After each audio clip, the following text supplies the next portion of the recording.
பாருங்க தக்காளி எல்லாம் அவிஞ்சிட்டு நிப்பாட்டி விடுவோம்.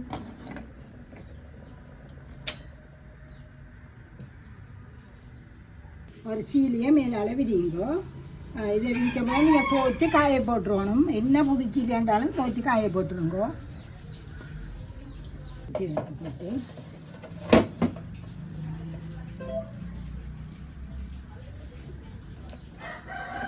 இது ஒரு வித்தியாசமான இதாக இருக்கும். செய்து பாருங்கோ.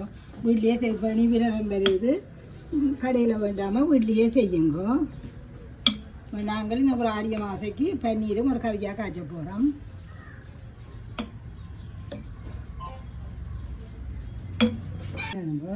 இனியும் ஒட்டவன் தண்ணியை வடிப்போம் எடுத்து.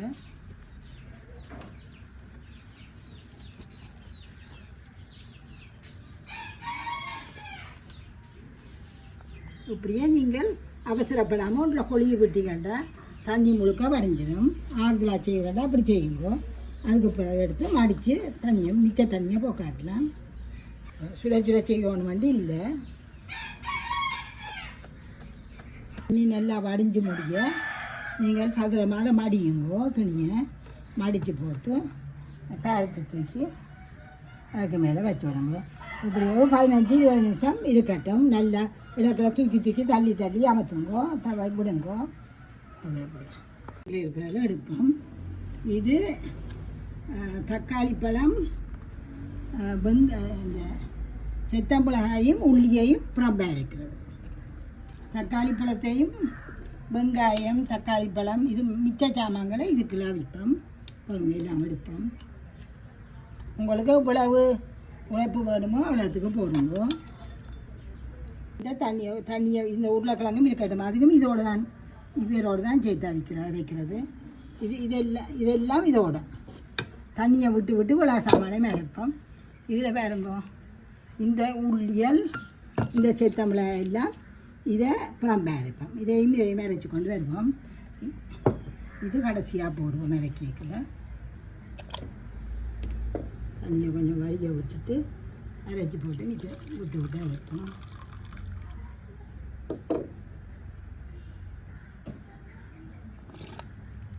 வாங்க தனித்தனியாக அரைச்சி கொண்டு வருவோம். வாங்க எடுத்து வைப்போம்.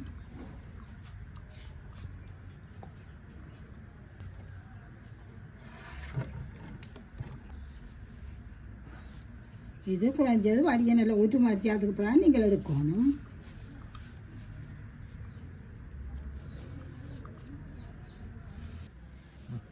வாங்க நாங்கள் தொண்டு ஆக்குவோம். எங்களுக்கு விருப்பமான அளவில் வெட்டுவோம்.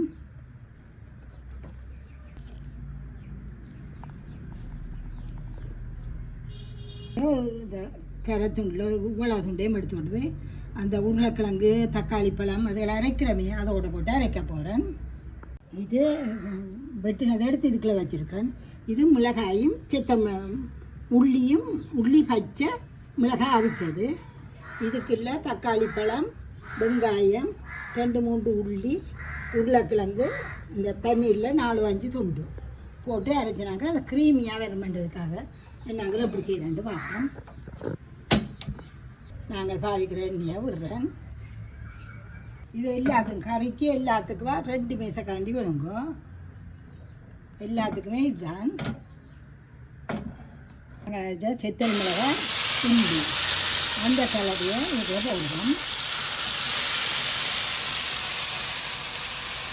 நல்ல வாசம் வரும். பெரிய நெருப்பில் செய்து கொண்டு இதுக்குள்ள உதாரணங்க இந்த பன்னீருக்குள்ள வெப்பரட்ட போகிறேன். இதெல்லாம் கொஞ்சம் ஆறுதலாக செய்கிறேன்டா கொஞ்சம் 1 மணி நேரம் மேலேயே பிரட்டி வைக்குங்கோ.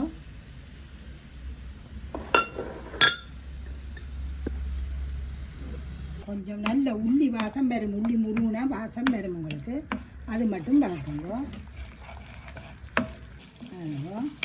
நல்லா எண்ணெய் பேருந்து வந்துட்டு நல்லா கொதிச்சுட்டு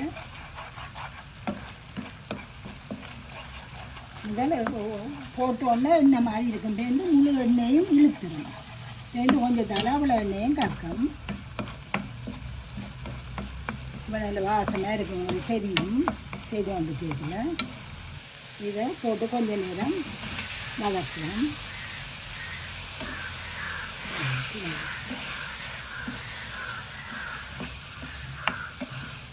ஒரு கொஞ்ச நேரம் நல்லா வதக்குங்கோ. நல்லா இப்போ மெல்லிய நெருப்பு கடைசியில் விட்டுருந்தேன். பார்த்தீங்கன்னா தெரியும், சுத்தியான மெல்லிய நெருப்பில் விட்டுட்டு போயிடுச்சு. இப்போ நீங்கள் இதை ஒரு தண்ணீரை எடுத்து தொட்டு பார்த்தீங்கன்னா இந்த இது மாதிரி கிடக்கும் உங்களுக்கு. இந்த சுத்தியான பஞ்சு மாதிரி இருக்கும், பஞ்சு அமைக்கிற மாதிரி. இதை நாங்கள் இனி இந்த கிளறியை ஊற்றுவோம். இதுக்கு கட்டிகள் வருது. இது உங்களுக்கு வித்தியாசமாக இருக்கும். இது மாதிரியோக்கா செய்து வேணுங்க. இனி அடுப்பை நல்லா கூட்டி விடுங்க கொஞ்ச நேரத்துக்கு. நல்ல அந்த உங்களுக்கு என்னென்னு சொல்கிறீங்க, சாப்பிட்டு பார்த்தா தான் தெரியும். நல்ல க்ரீமியாக இதாக இருக்கும் உங்களுக்கு. இந்த கப்புக்குள்ளேயே ஒரு சொட்டு தண்ணியை விட்டு ஊற்றி விடப்போகிறேன். எல்லாமே வெந்தது. எல்லாத்தையும் அவிச்சு எடுத்த வரைக்கும் தண்ணீரம் விடாதேங்கோ. ஒரு 5 நிமிஷம் மட்டும் கொதிக்க விட்டுட்டு வைக்கணும். உப்பு போட மறந்துட்டேன். இதுக்கெல்லாம் கொஞ்சம் உப்பை போட்டுட்டு எல்லாம் அமைஞ்சிட்டு நாங்கள் இனிப்பாட்ட போகிறோம். ஒரு கொதி வர இந்த கருவா அவ்வளோ கருவா ஒரு சின்ன துண்டு கருவா ஒரு அங்குல கருவா எடுத்து அதை பிரித்து பட்டையெல்லாம் கலட்டி விட்டேன்.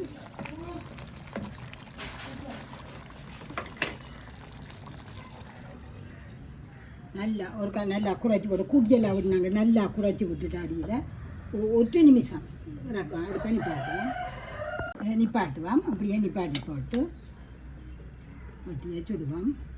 குழச்சி வச்ச மாவில் உருண்டி ஆக்குவோம்.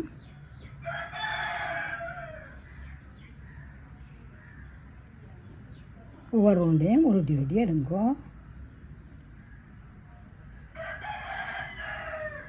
அப்படியே எல்லா உருண்டையும் உருட்டி வைப்போம். உருட்டி ஒரு 10 நிமிஷம் வைப்போம்.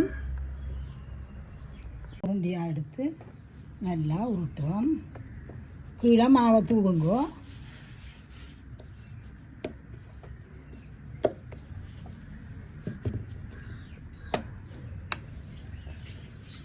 தான் மாவு ஓடும்.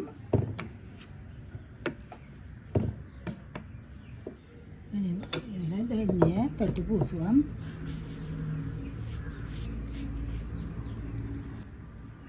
இதெல்லாம் அடித்து விடுங்கோ.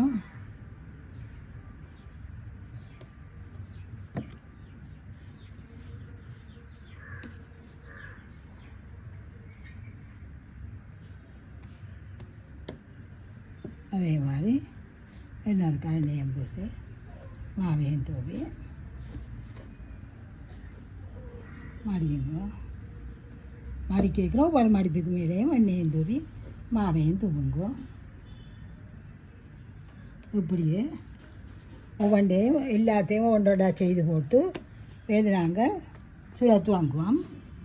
இந்த முதல் செய்ததை முதல் செய்த இதை எடுத்து முதலாவது இதை அனுப்புவோம். எல்லாம் செய்த பிறகு இப்படியே செய்து எல்லாத்தையும் எடுப்போம். வேறுங்கோ இனியும் ஒவ்வொன்றா நாங்கள் உருட்டி வச்சதோ ஒன்றா எடுத்து உருட்டி போட்டு தோசைக்கல்லில் போட்டு எடுப்போம்.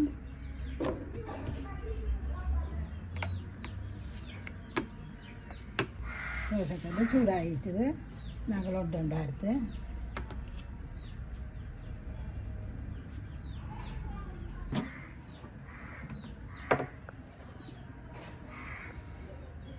இதே மாதிரி சுட்டு எடுக்கும். இஞ்சி கொண்டு வேறு உங்களுக்கு சாப்பிட்றதுக்குலாம் நல்லா இருக்கும். கருவேலோட இதெல்லாம் நல்ல மெல்லிசாயும் இவ்வளோத்துக்கு மெல்லிசாயும் தட்டியும் போடலாம். கொஞ்சம் மொத்தமாயும் விருப்பமான மாதிரி சொல்லலாம்.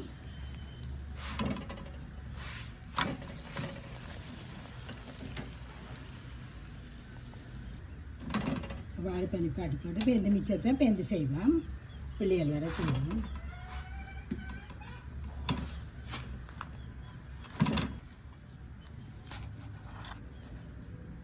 இதே மாதிரி செய்யுங்க. இப்படியே வேறும்.